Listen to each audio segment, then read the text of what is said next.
When you think of India, a certain image probably comes to mind.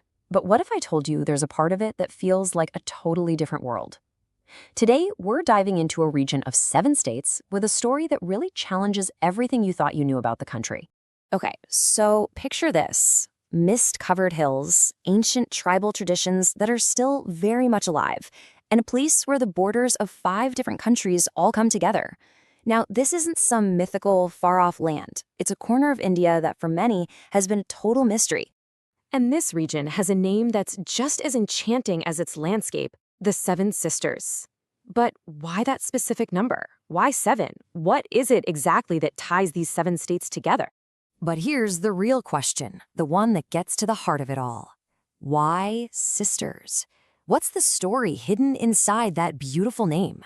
Well, let's find out. All right, so to really get into the story, we first need to get our bearings. Let's start with the basics. Who are the 7 sisters, and where exactly are they? So here they are: Assam, Arunachal Pradesh, Meghalaya, Manipur, Mizoram, Nagaland, and Tripura. Now, each one of these has its own totally distinct culture and its own deep history. Together, they create this incredible, unique tapestry in India's northeast. And this is where it gets really fascinating. Look at how this whole region connects to the rest of India. It's through this tiny, super narrow strip of land called the Siliguri Corridor. It's nicknamed the Chicken's Neck, and you can see why. This single, fragile point of connection has shaped their entire history, making them feel both a part of and very much apart from the rest of the country. To really understand the 7 sisters, we have to go way back in time. I'm talking before the map of modern India was even a thing. This was a land of powerful kingdoms and fiercely independent tribes, each with its own incredible story. The diversity here was just off the charts. You had powerful monarchies like the Ahom Kingdom in the plains of Assam, but then you travel up into the hills of Nagaland or Mizoram, and it was a completely different world, one run by village councils and ancient clan systems, where no single ruler had all the power. See, this idea of being Indian, that wasn't really a concept here. Your identity wasn't tied to a nation. It was all about the land, your village, your tribe. It was that simple. They belonged to their land, and the land belonged to them. But, of course, this world of ancient traditions wasn't going to last. The British arrived, and they completely changed the game. They weren't there to unite people. They were there to control the territory. The British looked at this region, and they didn't see a rich collection of cultures.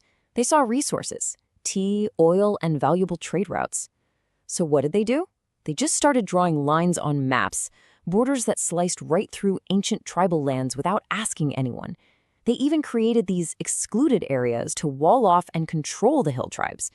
They ruled the place, for sure, but they never even came close to understanding its soul. So you can imagine what happened next. When the British finally packed their bags and left in 1947, they didn't leave behind a tidy, organized system.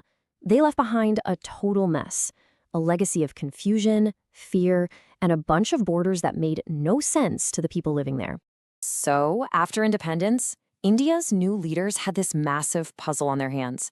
How do you bring all these different lands, which were never really united before, into the fold of a brand new nation?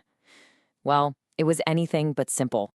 And let me tell you, this was not a quick process. It didn't all happen at once. Nagaland officially became a state in 1963, but only after years of tough negotiations and conflict. Then, 1972 was a huge year. Meghalaya was formed out of Assam, and Manipur and Tripura became full states. It wasn't until 1987 that Mizoram joined, and that was after a historic peace deal that ended a long-running insurgency. The main takeaway here is that there's no single, simple story of how the 7 sisters joined India. Every single state has its own unique journey. For some, it was peaceful. For others, it was marked by a lot of conflict and pain. It's a real testament to just how complex nation building can be.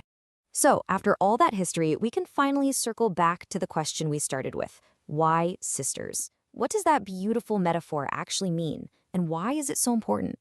The name 7 sisters really started to catch on in the 1970s, and it just fits perfectly, doesn't it? Think about it. They're all clustered together geographically, but they're isolated from the mainland. They're deeply connected by shared histories, and they really depend on each other. And just like real sisters, they each have their own unique personality, they have moments of unity and conflict, but in the end, they're tied together by a shared destiny. So why does all this matter today? Well, for one, the region is India's strategic gateway to all of Southeast Asia. It's also a global biodiversity hotspot, home to incredibly rare species like the clouded leopard and the one-horned rhino. But most importantly, it's a cultural treasure, a living library of languages, traditions, and stories that make the entire nation of India so much richer. Ultimately, the story of the Seven Sisters reminds us of a really fundamental truth. India isn't just one single monolithic voice. It's a massive choir with so many different voices. And the Seven Sisters, well, they sing some of the oldest, bravest, and most beautiful songs in that entire choir. We've really only just scratched the surface of one of India's most complex and fascinating stories. It just makes you wonder, right? If a place you thought you knew held this much hidden history, what other stories are out there, just waiting to be discovered?